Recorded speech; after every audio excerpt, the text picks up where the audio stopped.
तो ज़रा बच्चे इस चीज़ को ध्यान से देखना। तो सबसे पहले आप टॉपिक हमारे पास क्या है जी, affect of temperature, affect of temperature on resistance, on resistance, कि आपके पास टेम्परेचर का क्या अफेक्ट बनेगा रेजिस्टेंस के ऊपर, इसके बारे में हम लोग बात करने वाले हैं। लेकिन इस पर बात करने से पहले हम छोटी सी एग्जांपल लेते हैं, फिर हम इसको आगे फर्दर कंटिन्यू करते हैं, ठीक है। अच्छा जी, सपोज करो भाई अगर आपके पास ये एक कमरा है, ये आपके पास रूम है, ठीक है, कमरा आ गया, क्लासरूम आ गया, और इस क्लासरूम के अंदर हमारे पास डिफरेंट तरह के स्टूडेंट्स जो हैं वो चेयर के ऊपर बैठे हुए हैं, चेयर के ऊपर डिफरेंट तरह के स्टूडेंट्स जो हैं वो यहाँ पर बैठे हुए हैं, ठीक है। अच्छा जी, अब ज़रा ध्यान से देखना। अब मैं क्या करता हूँ भाई कि मैं यहाँ पर खड़ा हूँ और मैं क्या करता हूँ, क्लासरूम से एक तरफ से जाता हूँ और दूसरी तरफ से जाकर निकलता हूँ। तो जब मैं निकलने की कोशिश कर रहा हूँ तो ये आगे एक स्टूडेंट बैठा हुआ है, ये मुझे रोकने का काम कर रहा है, ये मुझे रोकने का काम कर रहा है। तो इसका मतलब ये हुआ कि मेरे रास्ते में कुछ रजिस्टर मौजूद है, तो ये मेरे पास वो रजिस्टर आ गया। अच्छा जी, अब मैं क्या करता हूँ, अचानक से मैं इस रूम के टेम्परेचर को इंक्रीज़ कर देता हूँ। पहले आपके पास इस रूम का टेम्परेचर था फॉर एग्ज़ाम्पल 25 डिग्री सेंटीग्रेड, जो कि नॉर्मल टेम्परेचर था। मैंने क्या किया, इस रूम के टेम्परेचर को इंक्रीज़ करना शुरू कर दिया।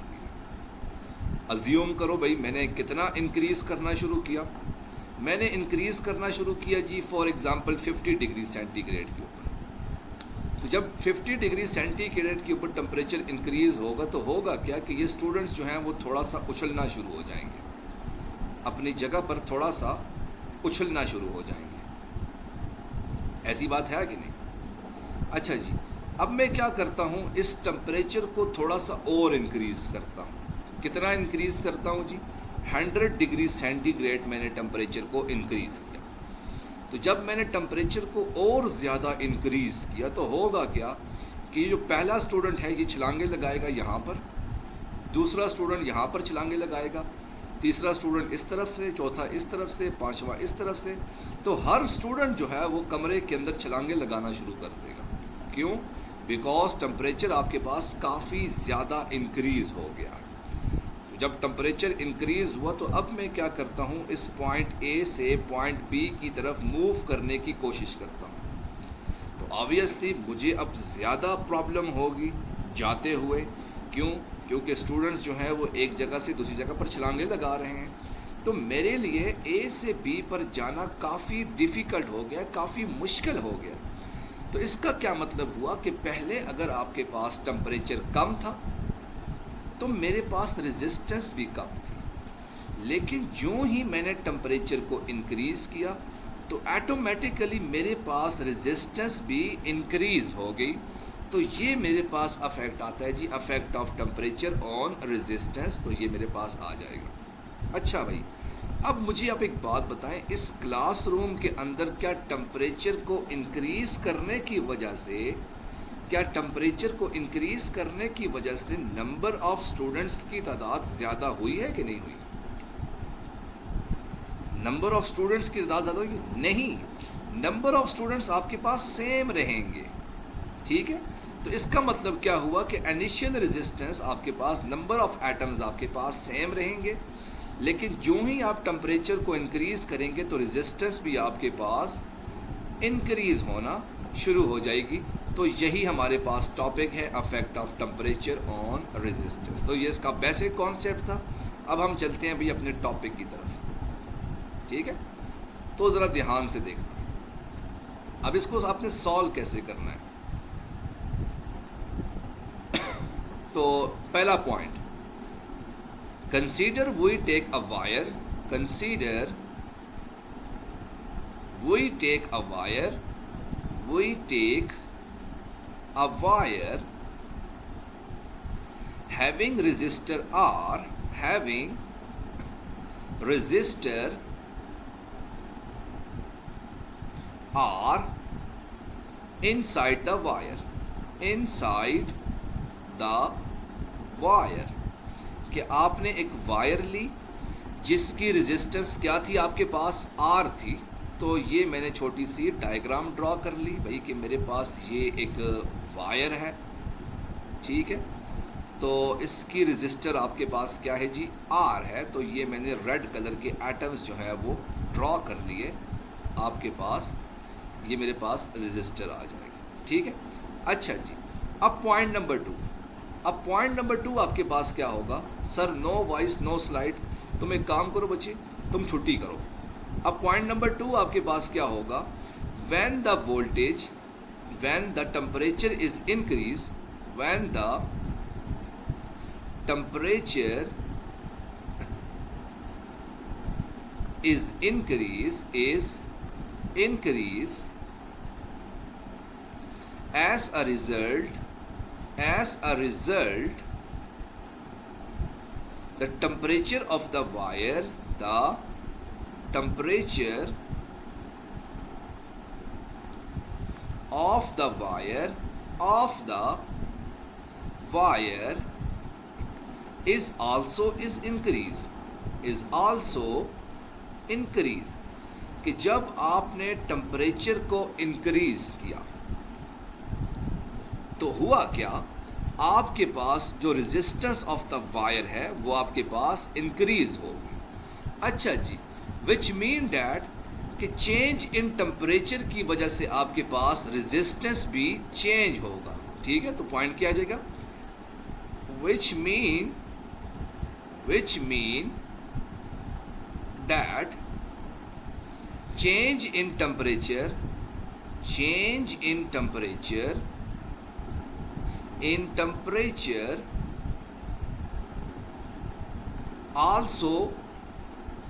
also change in resistor,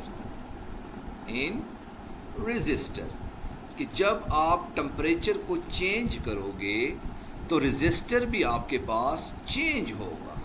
that is delta R is directly proportional to delta T. ये मेरे पास इक्वेशन नंबर 1 आ जाएगी। डेल्टा आर मेरे पास क्या आ गया, चेंज इन रेजिस्टर, और डेल्टा टी मेरे पास क्या आ जाएगा, चेंज इन टेम्परेचर। तो delta R is directly proportional to delta T, ये मेरे पास इक्वेशन नंबर 1 आ जाएगी। फिर से रिपीट कर रहा हूँ, इस सारे स्टेप्स को एक दफ़ा दोबारा से रिपीट कर रहा हूँ। Consider we take a wire, हमने एक वायर ली, having resistor R inside the wire, जिसकी रेजिस्टेंस आपके पास क्या थी, आर थी इस वायर के अंदर। तो मैंने नीचे एक वायर ड्रॉ कर ली और मैंने इसके अंदर डिफरेंट तरह के एटम्स ड्रॉ कर लिए और वो एटम्स मेरे पास रेजिस्टर आ गया। अब दूसरा point, when the temperature is increase, जैसे ही आपने टेम्परेचर को इंक्रीज किया तो एज द रिजल्ट क्या हुआ, एज द रिजल्ट, ये टेम्परेचर नहीं, ये रेजिस्टर है। As a result, resistor of the wire is also increase, कि आपके पास जो रेजिस्टर होगी वायर की वो भी आपके पास इंक्रीज होगी। which mean that change in temperature also change its resistor, कि जब आपके टेम्परेचर चेंज होगा तो रेजिस्टर भी आपके पास चेंज होगा। that is delta R is directly proportional to delta T। अच्छा जी, अब पॉइंट नंबर 2 की तरफ चलते हैं। जैसे कि आपको ये पता है कि जो रेजिस्टर चेंज हुआ वो बेसिकली किसके ऊपर डिपेंड कर रहा है, पॉइंट नंबर 3, वो आपके पास इनिशियल रेजिस्टर के ऊपर भी डिपेंड कर रहा है। यानी नंबर ऑफ इनिशियल एटम जो हैं वो तो आपके पास हमेशा कांस्टेंट रहेंगे। तो initial resistor, change in resistor is also depend on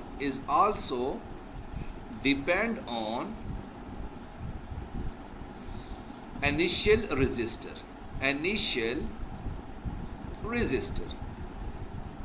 कि आपके पास जो चेंज इन रेजिस्टर है वो किस चीज़ के ऊपर डिपेंड कर रहा है, वो आपके पास इनिशियल रेजिस्टर के ऊपर भी डिपेंड कर रहा है। That is delta are is directly proportional to R naught. Here R naught is the initial resistor. ठीक है, अच्छा जी, compare equation 1 and 2.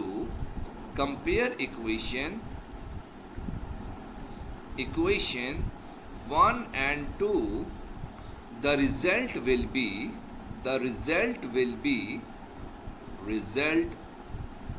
be जब आप इक्वेशन 1 और 2 को कंपेयर करोगे तो आपके पास रिजल्ट किस तरह से बनेगा, वो आपके पास बनेगा delta R is directly proportional to resistor R naught delta T.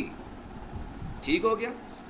और आपको ये पता है कि जब भी आप प्रोपोर्शनैलिटी का साइन हटाते हो तो आपके पास एक कांस्टेंट आ जाता है, और वो मेरे पास क्या बन जाएगा, delta R is equal to alpha R naught delta T.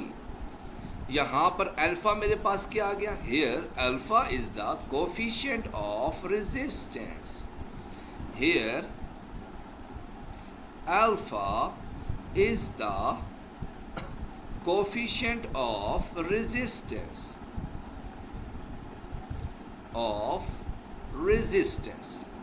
कि यहाँ पर जो मेरे पास अल्फा है वो कोफिशिएंट ऑफ रेजिस्टेंस है, और अल्फा मेरे पास यहाँ पर किसके इक्वल हो जाएगा, alpha is equal to delta R divided by R naught delta T. तो ये मेरे पास जो है वो कोफिशिएंट ऑफ रेजिस्टेंस आ जाएगा। Got it.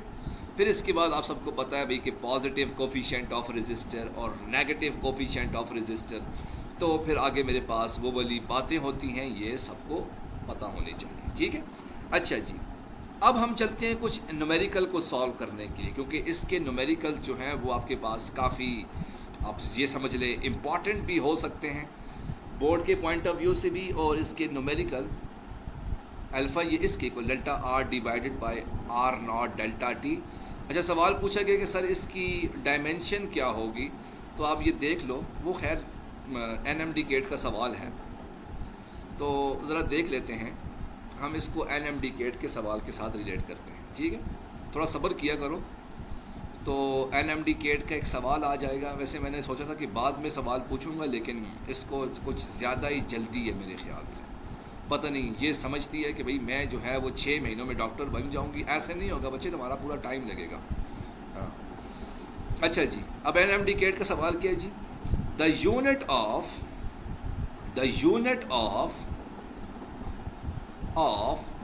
Alpha is option number A ohm, option number B kelvin, option number C kelvin ohm, option number D ohm divided by kelvin.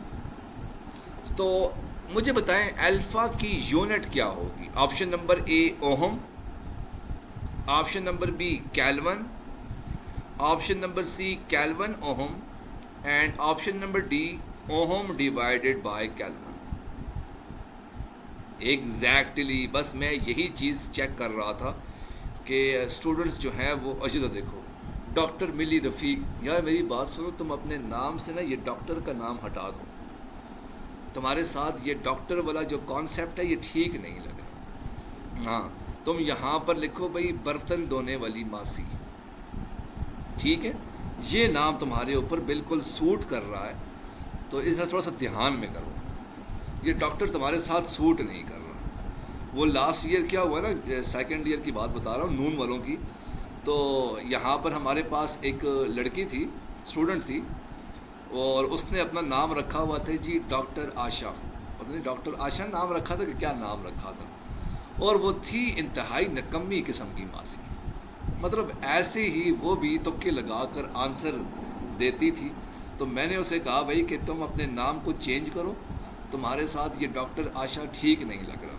तो कहती है कि सर मैं क्या नाम रखूं, तो कहती है जी मेरा नाम, मैंने कहा कि तुम नकम्मी लिखो, अपना नाम नकम्मी मासी लिखो, मैंने उसका नाम कहा कि तुम नकम्मी मासी लिखो, तो उसने फिर अपना नाम नकम्मी मासूम रखा था। तो ये बड़ा मशहूर वाक़या है, तो उसने सिर्फ और सिर्फ मेरी वजह से नाम चेंज किया था। मैंने कहा भी तुम्हारे साथ ये डॉक्टर जुड़ता ही नहीं है। फिर उसका नाम नकम्मी मासूम, अभी भी उसकी आईडी का नाम नकम्मी मासूम है, जाके देख लो।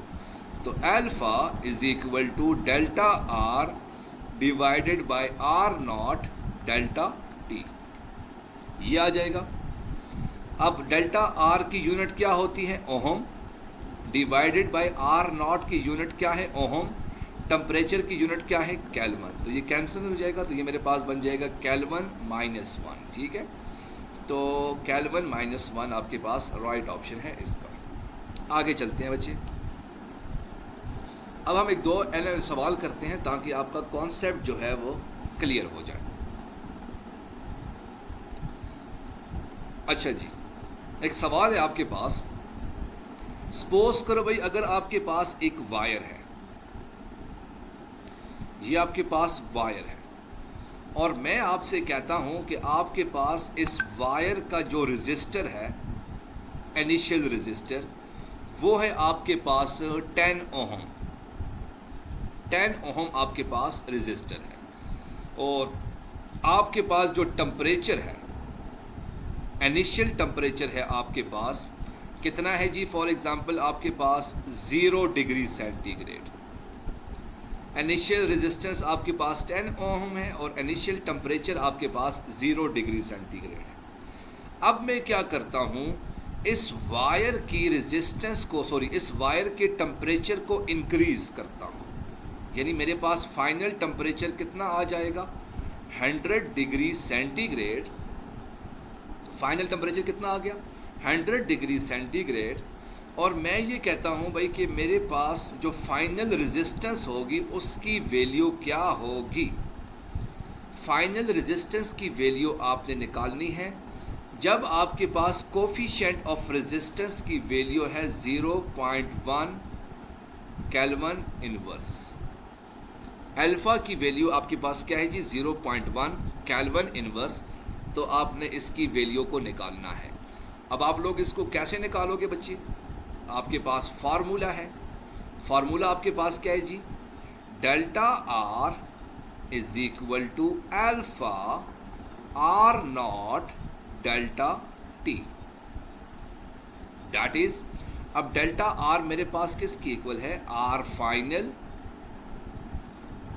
Minus R initial is equal to alpha R naught मेरे पास इनिशियल है, तो आई और डेल्टा टी की जगह पर क्या आ जाएगा? T F minus T I आ जाएगा। तो यहाँ से मैंने आर एफ की वैल्यू निकालनी है, तो आर एफ माइनस आर आई की वैल्यू क्या है जी?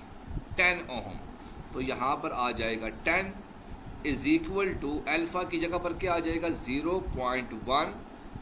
आर आई की वैल्यू क्या है जी? 10, और अंदर ब्रैकेट में टी एफ मेरे पास 100 और टी आई मेरे पास 0। तो ये आ जाएगा 100 माइनस 0। तो ये क्या बन जाएगा? R F minus 10 is equal to 0.1 multiply by 10 आपके पास 1 के इक्वल होता है, तो ये मेरे पास 100 बन जाएगा। तो यहाँ से आर एफ क्या बन जाएगा? R F is equal to 100 plus 10, तो आर एफ की वैल्यू क्या हो जाएगी? 110 ओहम। ठीक है, तो 110 ओहम आपके पास आंसर आ जाएगी। और यार जाने दो, जाओ जाओ जाओ जाओ, अल्लाह हाफिज़। तुम बिल्कुल जाओ, हम तुम्हें बिल्कुल नहीं रोकेंगे, और ना ही हम ये कहेंगे अकेले ना जाओ हमें छोड़कर। हम कहेंगे खुदा के वास्ते जाओ हमें छोड़कर, जाओ जाओ जाओ, खुदा हाफिज़। तो यहाँ पर आपके पास आर की वैल्यू क्या आ जाएगी? 110 ओहम। ये आ जाएगी, इसको अपने पास नोट कर लो। नहीं, कुछ लोग होते हैं ना जो समझते हैं यार कि हम चले जाएंगे तो आगे से पता नहीं लोग जो है वो हमें याद करेंगे, ये करेंगे, वो करेंगे, तो सर जो है वो गाना गाएंगे। आर इनिशियल रेजिस्टेंस क्यों लेते हैं? नहीं, वो तो इनिशियल रेजिस्टेंस तो ऑब्वियसली आपके पास गिवन होगी ना। इनिशियल रेजिस्टेंस तो ऑब्वियसली आपके पास गिवन होगी, वो तो मस्ट है।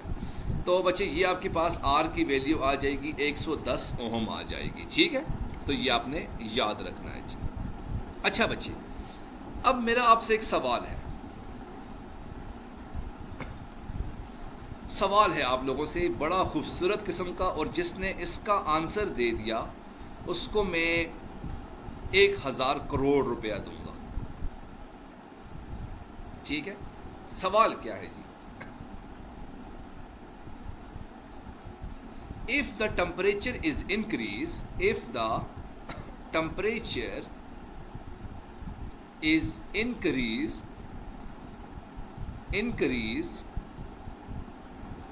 while the resistor is decrease, then wire is made up of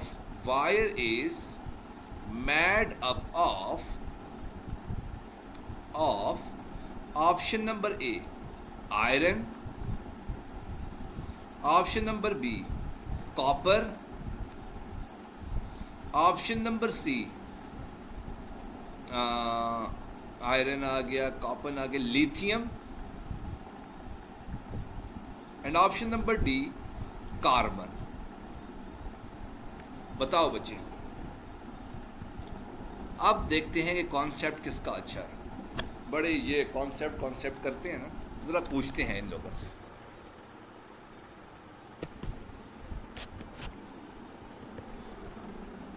अच्छा जी, राहत ने कह दिया option number A copper, because resistance उसमें ज्यादा होती है। Well done. कार्बन, बस कोई ना कोई तुक्का लगाई जाओगे, कुछ ना कुछ तो ठीक होगा ना। माशाल्लाह माशाल्लाह, कुछ ना कुछ तो ठीक होगा ना, कुछ ना कुछ तो तुक्का लगाई जाओ आप लोग, गरीब लोगों। कॉपर जो सेमीकंडक्टर होगा उसमें, अब सेमीकंडक्टर कौन सा? Sir copper. Well done.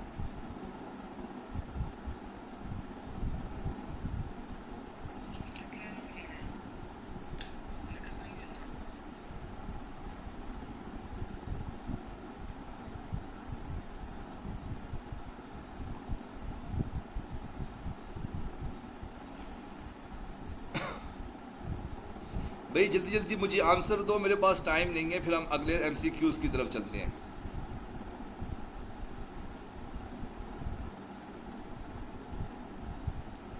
जल्दी करो। कॉपर है। गुड। तो बच्ची, पहली बात तो आपने इस एमसीक्यूज को देखकर करनी है कि वो ये है जी, if the temperature is increase, तुम जो है वो क्या कहते, जिक्र करो, अल्लाह का जिक्र करो, तुम्हें बड़ा सुकून मिलेगा। ठीक है, तुम अल्लाह का सिर्फ जिक्र करो बैठकर। If the temperature is increase while the register is decrease, तो इसका मतलब क्या हुआ कि जब भी आपके पास टेम्परेचर इंक्रीज होगा तो रजिस्टर आपके पास कम होगा। तो इसका मतलब क्या हुआ जी कि आपके पास ये मेटल्स तो नहीं होगा, या तो आपके पास ये सेमीकंडक्टर होगा या आपके पास ये इंसुलेटर होगा। यहाँ तक तो बात क्लियर होगी, या सेमीकंडक्टर या इंसुलेटर, मेटल तो नहीं होगा। अब आयरन आपके पास मेटल है, ये तो नहीं हो सकता। कॉपर की वायर भी आपके पास मेटल है, ये भी नहीं हो सकता। लिथियम भी आपके पास मेटल है, ये भी नहीं हो सकता। कार्बन आपके पास सेमीकंडक्टर है, कार्बन आपके पास सेमीकंडक्टर है, तो ऑप्शन नंबर डी आ जाएगा, जो कि इसका राइट ऑप्शन हो जाएगा। Got it? तो ये आपके पास एक सवाल आ गया। अच्छा बच्चे, अब एक और सवाल करो, बड़ा खूबसूरत सा। वो सवाल क्या है जी? अगर आपके पास इनिशियल रजिस्टर क्या है जी? R0, या इनिशियल रजिस्टर की वैल्यू है आपके पास 10 ओहम, 10 ओहम। फाइनल रेजिस्टेंस की वैल्यू आपके पास क्या है जी? फाइनल रेजिस्टेंस की वैल्यू है आपके पास कितनी ओहम जी? अज्यूम कर लो भाई कि 100 ओहम, या 100 ओहम कर लो, 100 ओहम कर लो। तो अगर आपके पास इनिशियल टेम्परेचर जो है वो क्या है जी? इनिशियल टेम्परेचर आपके पास क्या है जी? फॉर एग्ज़ाम्पल 10 डिग्री सेंटीग्रेड, और फाइनल टेम्परेचर है आपके पास, फाइनल टेम्परेचर क्या है जी आपके पास, -15 डिग्री सेंटीग्रेड। आपने अल्फ़ा की वैल्यू निकालनी है और आपने ये बताना है कि भाई ये मेरे पास मेटल है या सेमीकंडक्टर है, अभी बताना है।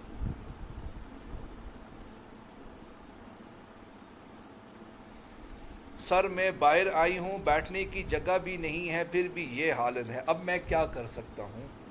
गरीब लोगों, गरीब लोगों, गरीब लोगों, जल्दी से इस जोंग के नेटवर्क को चेंज करो, जैज़ की तरफ आओ। अब ये मत कहना कि सर आप कहीं जैज़ के ब्रांड एम्बेसडर तो नहीं हैं कि आप जैज़ की इतनी प्रमोशन कर रहे हो। मैं प्रमोशन नहीं कर रहा, मैं जो है वो जस्ट जैज़ का अच्छा है ना,